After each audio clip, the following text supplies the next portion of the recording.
이사야 65장 1에서 25절 말씀입니다. 65장.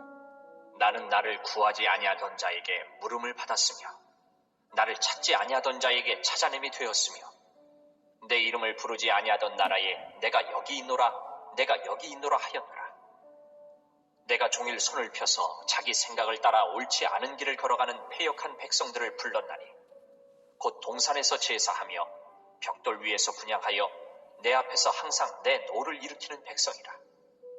그들이 무덤 사이에 앉으며 은밀한 처소에서 밤을 지내며 돼지고기를 먹으며 가증한 것들의 국을 그릇에 담으면서 사람에게 이르기를 너는 내 자리에 서 있고 내게 가까이 하지 말라. 나는 너보다 거룩함이라 하나니 이런 자들은 내 코의 연기요 종일 타는 불이로다. 보라, 이것이 내 앞에 기록되었으니 내가 잠잠하지 아니하고 반드시 보응하되 그들의 품에 보응하리라. 너희의 죄악과 너희 조상들의 죄악은 한 가지니 그들이 산 위에서 분향하며 작은 산 위에서 나를 능욕하였음이라. 그러므로 내가 먼저 그들의 행위를 헤아리고 그들의 품에 보응하리라. 여호와가 말하였느니라. 사랑하는 형제 여러분, 5월 5일 금요일 저녁 묵상에 오신 것을 환영합니다. 63장부터 시작한 이사야의 중보기도가 64장까지 이어졌었죠. 본장은 그 기도에 대한 하나님의 응답입니다. 먼저 7절까지는 이방인들에게 하나님의 은혜가 흘러들어가게 됨을 말씀하시는데요. 그 이유가 선민 이스라엘이 하나님의 분노를 불러일으켰고 돌아오지 않았으므로 엄중한 징계를 당하게 된 결과 은혜는 이방인에게로 흘러가게 된 것입니다. 1절 나는 나를 구하지 아니하던 자에게 물음을 받았으며 나를 찾지 아니하던 자에게 찾아냄이 되었으며 내 이름을 부르지 아니하던 나라에 내가 여기 있노라 내가 여기 있노라 하였노라. 여기에서 나를 구하지 아니하던 자, 나를 찾지 아니하던 자, 내 이름을 부르지 아니하던 나라, 이방인을 뜻하고요. 그들이 여호와께 묻지도 찾지도 부르지도 않다가 이제 묻고 찾고 부르게 된 계기가 있겠죠. 그것은 바로 훗날 예수 그리스도께서 자기 백성 이스라엘에게 버림받아 죽임을 당하고서 그리스도의 죽음과 함께 성전 제사 제도가 철폐되며 복음은 만방을 향할 수 있게 되었고 그리스도가 보내신 성령을 받은 제자들의 복음 전파로 인해 이방 나라들이 그리스도 안으로 들어옴으로써 이루어지는 것입니다. 요한복음 1장 11, 12절에서는 자기 백성에게 오매 그리스도가 자기 백성에게 오매 영접지 아니하였으나 영접하는 자 곧 그 이름을 믿는 자들에게는 하나님의 자녀가 되는 권세를 주셨다고 하셨어요. 자기 백성은 영접지 않았으나 영접하는 자, 즉 자기 백성이 아닌 다른 이방인들 가운데 영접하는 자들은 그들은 바로 하나님의 자녀라고 하나님께서 인정하겠다라고 언약을 주셨습니다. 그 일이 이루어지는 것이죠. 이스라엘의 배반으로 말미암아서 은혜는 열방으로 흘러가게 되었습니다. 하나님은 열방의 구원을 원체 바라셨으므로 내가 여기 있노라 내가 여기 있노라 두 번씩이나 말씀하시죠. 열방을 받아 안으시는 하나님이십니다.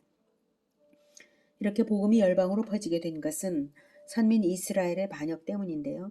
그것이 그리스도 때에 갑자기 벌어진 일이 아니라 이미 이사야 때에도 이미 진리도록 벌어진 일입니다. 2절부터는 선민 이스라엘에 대한 말씀이시죠. 2절 내가 종일 손을 펴서 자기 생각을 따라 옳지 않은 길을 걸어가는 패역한 백성들을 불렀나니 곧 동산에서 제사하며 벽돌 위에서 분향하여 내 앞에서 항상 내 노를 일으키는 백성이라. 네, 실로 하나님은 죄악된 길 우상 숭배의 길로 행하는 이스라엘을 권고하시되 한순간만이 아니고 종일토록 하셨고 항상 노여움을 참으시고 부르셨던 것입니다. 4절 그들이 무덤 사이에 앉으며 은밀한 처소에서 밤을 지내며 이것은 죽은 자로부터 계시를 받고자 하거나 은밀한 처소 즉 이방 신천이나 지하 토굴에서 우상 숭배 행위를 하는 것들을 말합니다. 돼지고기를 먹으며 가증한 것들의 국을 그릇에 담으면서 이것은 돼지고기는 율법에서 부정한 짐승으로 분류되고 먹지 못하도록 금하고 있는데요. 이방 통속을 따라서 그것을 먹고 가증한 것들의 국, 즉 우상에 바쳐진 제물의 국을 먹으면서 5절 사람에게 이르기를 너는 내 자리에 서 있고 내게 가까이 하지 말라 나는 너보다 거룩함이니라 하나니. 네. 우상 숭배를 하면서도 더러운 짓을 하면서도 교만한 말로 사람들 앞에서 자신의 거룩함을 자랑하는 가증한 모습입니다. 이런 자들은 내 코의 연기요 종일 타는 불이로다. 네, 그런 위선적이고 가증한 자들은 여지없이 하나님의 진노거리들입니다. 6절 보라 이것이 내 앞에 기록되었으니 내가 잠잠하지 아니하고 반드시 보응하되 그들의 품에 보응하리라. 네, 하나님의 앞에서 두 가지 종류의 책이 있습니다. 최후의 심판 때에 펼쳐질 책들인데요. 한 가지는 단권으로 된 생명책이고요. 다른 것들은 행위들을 기록한 책들입니다. 요한계시록에 나와 있습니다. 모든 인간의 모든 행위들이 하늘에서 실시간으로 기록되고 있음을 나타내신 말씀이죠. 내 앞에 기록되었다. 네, 그러니 회개하여서 생명책의 이름을 회복하지 않는 한 행위대로 반드시 보응을 받을 것은 정한 이치입니다. 하나님이 잠잠하기 위해서 그것들을 기록하시겠습니까? 결코 그렇지 않으시죠. 7절 너희의 죄악과 너희 조상들의 죄악은 한 가지이니 그들이 산 위에서 분향하며 작은 산 위에서 나를 능욕하였습니다. 그러므로 내가 먼저 그들의 행위를 헤아리고 그들의 품에 보응하리라 여호와가 말하였느니라. 네, 너희 죄악과 너희 조상들의 죄악은 한 가지임을 말씀하시는 이유는 조상들에게서 한 번 죄가 시작되면 그 죄악은 후손에게로 물려져서 동일한 죄를 짓게 되고 마침내는 심판을 당하게 됨을 말씀하시는 것입니다. 조상적의 죄악을 시작할 때는 그 죄를 죄로 인식하면서도 가증스럽게 반역을 한 것인데요. 후손으로 갈수록 대대로 전해진 전통으로 인식되고 당연한 것으로 인식되어서 죄를 죄로 알지도 않게 되는 것이죠. 그렇다고 심판이 없는 것이 아니라 조상과 후손이 동일한 죄로 동일한 보응을 당합니다. 이미 조상들에게도 선고를 하셨다고 먼저 그들의 행위를 헤아리고 그들의 품에 보응하리라 여호와가 말하였느니라. 말씀하신 대로 후손에게도 동일하게 하신다는 것입니다. 조상 핑계로 피할 수 있는 심판이 아닙니다. 그러므로 나쁜 조상이 되지 말아야 하는 것이 얼마나 중요한 것인지 모릅니다. 한 번 시작한 죄악과 우상숭배는 반드시 후손에게 물려집니다. 그래서 이렇게 선민 이스라엘이 하나님을 배반한 결과 하나님의 구원의 은혜는 그들에게 그쳐지고 이방으로 향하게 된 것입니다. 그렇다면 선민 이스라엘에서 더 이상 남은 자는 없는가 하면 그렇지는 않습니다. 8절 여호와께서 이와 같이 말씀하시되 포도송이에는 즙이 있으므로 사람들이 말하기를 그것을 상하지 말라 거기 복이 있느니라 하나니 나도 내 종들을 위하여 그와 같이 행하여 다 멸하지 아니하고 내가 야곱에게서 씨를 내며 유다에게서 나의 산들을 기업으로 얻을 자를 내리니 내가 택한 자가 이를 기업으로 얻을 것이요 나의 종들이 거기에 살 것이라. 사로는 양떼의 우리가 되겠고 아골 골짜기는 소떼가 눕는 곳이 되어 나를 찾은 내 백성의 소유가 되려니와. 네, 농부가 포도 농사를 짓는데 포도송이들이 온통 썩어서 다 베어버리는 중에도 온전한 포도송이를 발견했을 때에 그것에 즙이 있으므로 사람들이 말하기를 상하지 말라. 거기 복이 있느니라 라고 말하면서 즙이 있다는 이유로도 베어버리지 않고 보존하는데 하나님은 더욱 온전한 것의 보존을 사모하신다는 것입니다. 즙도 보존하는데 하나님은 거룩한 씨앗을 보존 안 하시겠냐는 것이죠. 거룩한 씨앗이란 새 생명을 낼 자들을 말합니다.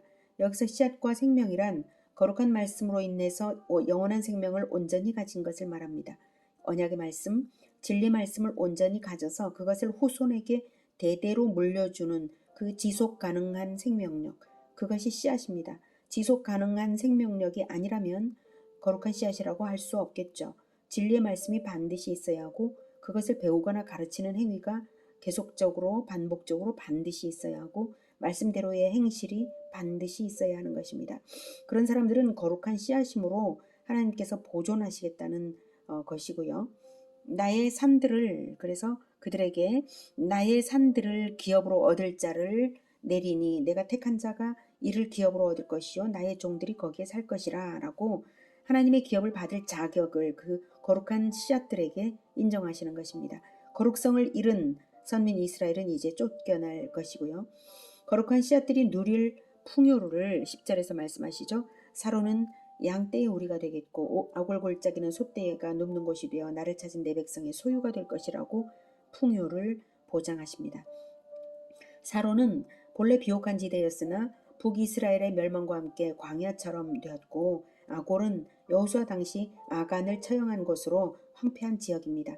황폐한 지역들이 거룩한 씨앗들로 인해서 땅도 회복되어서 풍요한 것을 낼 것이라는 말씀입니다. 사람이 회복되면 환경도 회복시켜 주시는 것입니다.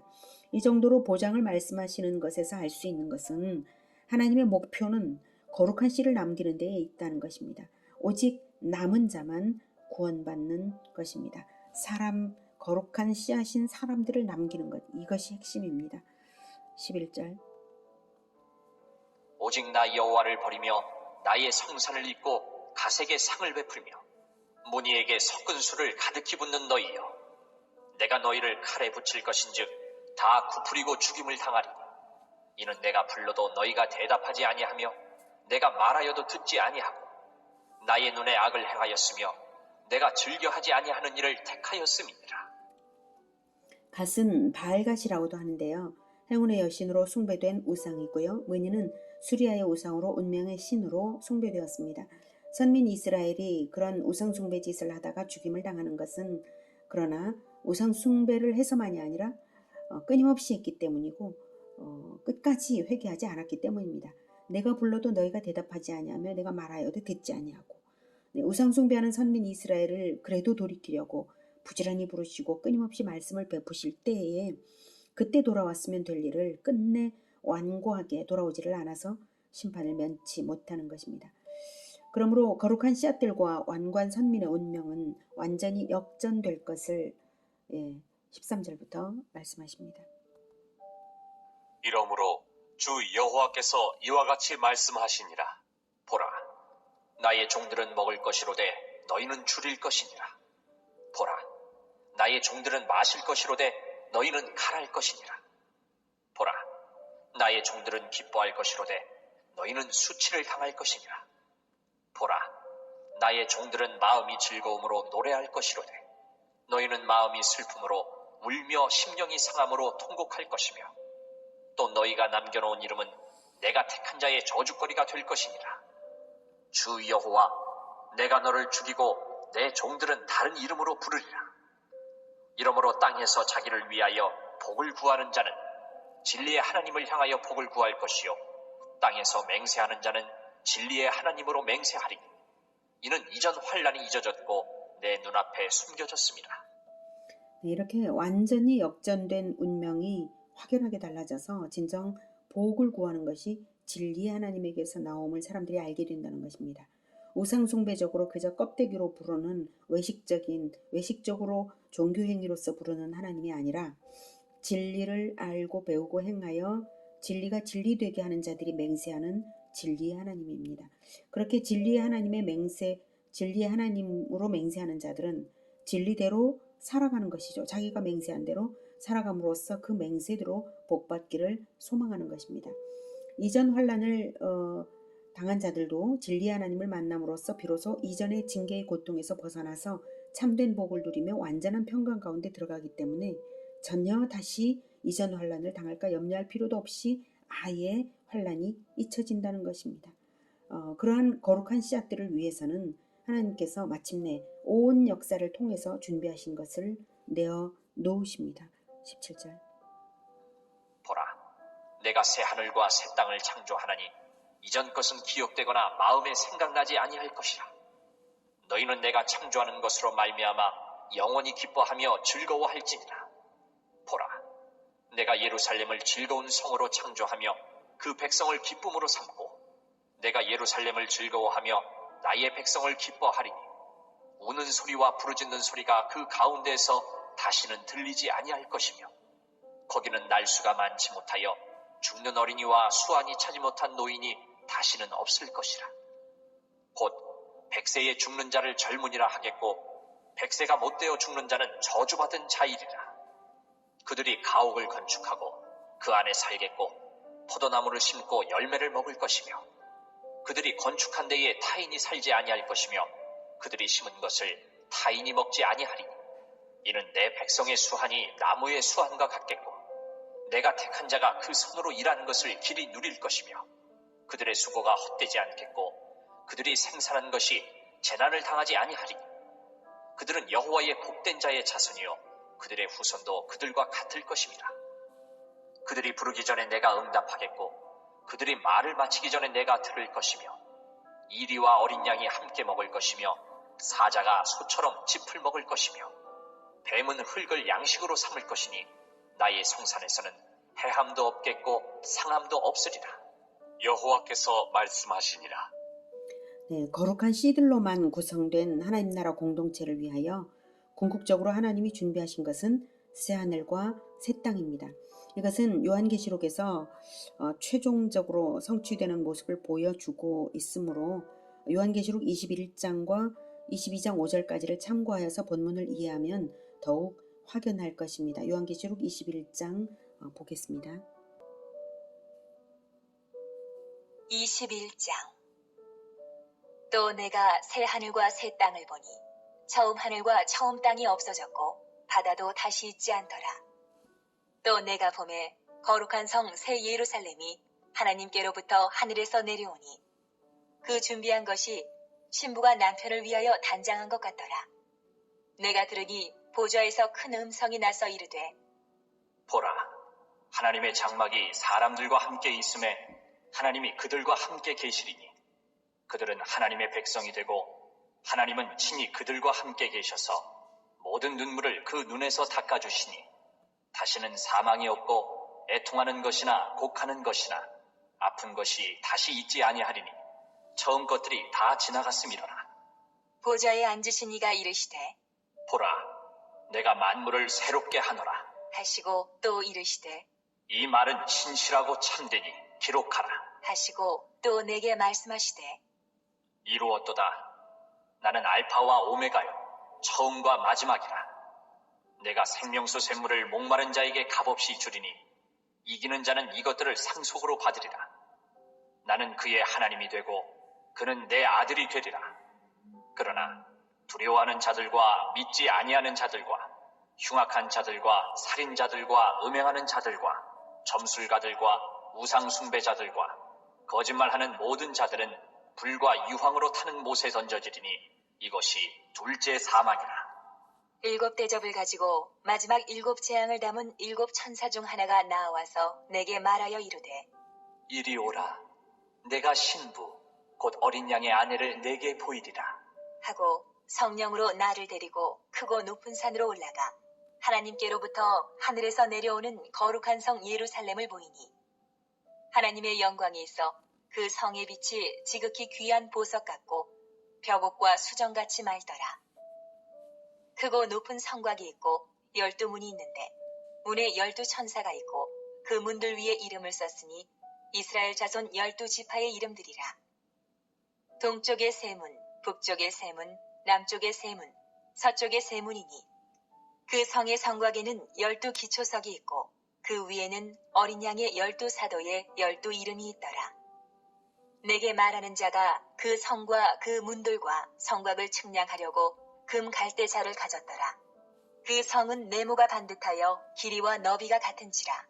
그 갈대자로 그 성을 측량하니 12,000 스다디온이요 길이와 너비와 높이가 같더라. 그 성곽을 측량함에 144 규빗이니 사람의 측량 곧 천사의 측량이라. 그 성곽은 벽옥으로 쌓였고 그 성은 정금인데 맑은 유리 같더라. 그 성의 성곽의 기초석은 각색 보석으로 꾸몄는데 첫째 기초석은 벽옥이요 둘째는 남보석이요 셋째는 옥수요 넷째는 녹보석이요 다섯째는 홍만호요 여섯째는 홍보석이요 일곱째는 황옥이요 여덟째는 노곡이요 아홉째는 담황옥이요 열째는 비취옥이요 열한째는 청옥이요 열두째는 자수정이라. 그 12문은 12진주니 각 문마다 한 개의 진주로 되어 있고 성의 길은 맑은 유리 같은 정금이더라. 성 안에서 내가 성전을 보지 못하였으니 이는 주 하나님 곧 전능하신 이와 및 어린 양이 그 성전이시니라. 그 성은 해나 달의 비침이 쓸데없으니 이는 하나님의 영광이 비치고 어린 양이 그 등불이 되시니라. 만국이 그 빛 가운데로 다니고 땅의 왕들이 자기 영광을 가지고 그리로 들어가리라. 낮에 성문들을 도무지 닫지 아니하리니 거기에는 밤이 없음이라. 사람들이 만국의 영광과 존귀를 가지고 그리로 들어가겠고 무엇이든지 속된 것이나 가증한 일 또는 거짓말하는 자는 결코 그리로 들어가지 못하되 오직 어린 양의 생명책에 기록된 자들만 들어가리라. 21장 22장 또 그가 수정같이 맑은 생명수의 강을 내게 보이니 하나님과 및 어린 양의 보좌로부터 나와서 길 가운데로 흐르더라. 강 좌우에 생명나무가 있어 12가지 열매를 맺되 달마다 그 열매를 맺고 그 나무 잎사귀들은 만국을 치료하기 위하여 있더라. 다시 저주가 없으며 하나님과 그 어린 양의 보좌가 그 가운데에 있으리니 그의 종들이 그를 섬기며 그의 얼굴을 볼 터이요 그의 이름도 그들의 이마에 있으리라. 다시 밤이 없겠고 등불과 햇빛이 쓸데없으니 이는 주 하나님이 그들에게 비치심이라. 그들이 세세토록 왕노릇하리로다. 네. 이렇게 이루어질 새하늘과 새 땅의 복된 삶을 이사야는 이사야 시대 당시의 이해 수준으로 제시한 것이 바로 이사야서 본장입니다. 65장입니다. 그러므로 수명이 영원히 장구할 것을 100세가 못되어 죽는 자는 저주받은 자리라 라고 표현을 한 것이지 죽음이 있다는 뜻은 아닙니다. 천국에는 죽음이 없습니다. 죄가 없으니까요. 또한 영적 자손을 낳은 자들이 들어가므로 자손이 복을 받는다는 것을 말하는 것이지 천국에서도 출산이 있다는 뜻은 아닙니다. 천국에는 출산이 없다고 예수님이 말씀을 하셨고요. 그리고 21절에 그들이 가옥을 건축하고 그 안에 살겠고 포도나무를 심고 열매를 먹을 것이다 라고 한 것 역시 수고한 것을 결코 잃지 않고 영원히 자신들이 누린다는 뜻입니다. 수고한 것에 대한 보상을 받는다는 뜻이죠. 자, 새하늘과 새 땅의 복된 삶을 요약을 하면 첫째, 죄악된 이전 것은 기억나지 않을 만큼 새하늘과 새 땅은 완전히 새롭다. 그래서 낡은 지구와는 다른 완전히 새로운 것입니다. 완전히 새로운 차원의 새 땅을 받는 것입니다. 그 다음 울음이 없고 기쁨만이 있습니다. 수명이 장구하고 자신이 수고한 열매를 먹습니다. 자손이 길이 복받습니다. 하나님과의 교제가 막힘이 없이 즉각적으로 응답하십니다. 전 피조계의 해함이 전혀 없이 완전한 평화가 이루어집니다. 이런 것들입니다. 이러한 세계가 열리는 것은 그리스도의 신부가 신랑인 그리스도를 맞이함과 함께 시작이 됩니다. 그러므로 재림주 예수님을 기다려 맞이할 때까지 거룩한 씨, 그리스도의 정결한 신부로 남는 그러한 교회 공동체가 되어야 할 것입니다. 기도하겠습니다. 은혜가 충만하신 하나님 아버지, 우리가 이방인인 우리가 하나님께 구원의 은혜를 받게 된 것이 얼마나 다행인지요. 하나님, 우리가 이 복된 것을 받았으니 결코 잃지 않고 거룩한 씨로 살아가겠습니다. 진리의 하나님으로부터 복이 내려지는 것이니 오직 하나님의 그 진리를 언제나 우리가 깨닫고 행하게 하여 주시고 진리대로 올바른 행실로만 살아갈 수 있게 도와주시옵소서. 그리고 거룩한 씨답게 후손 대대로 진리의 거룩한 씨가 계속 이어질 수 있도록 도와주시옵소서. 그러므로 하나님께서 우리를 귀히 여기셔 새하늘과 새 땅을 준비하실 것을 또한 믿습니다. 하나님, 우리를 붙들어 주시고 늘 은혜로 우리를 진리로 인도하여 주시옵소서. 다시 오실 예수님을 기다리며 예수 그리스도 이름으로 기도드립니다. 아멘. 이어지는 시간은 개인 기도 시간입니다.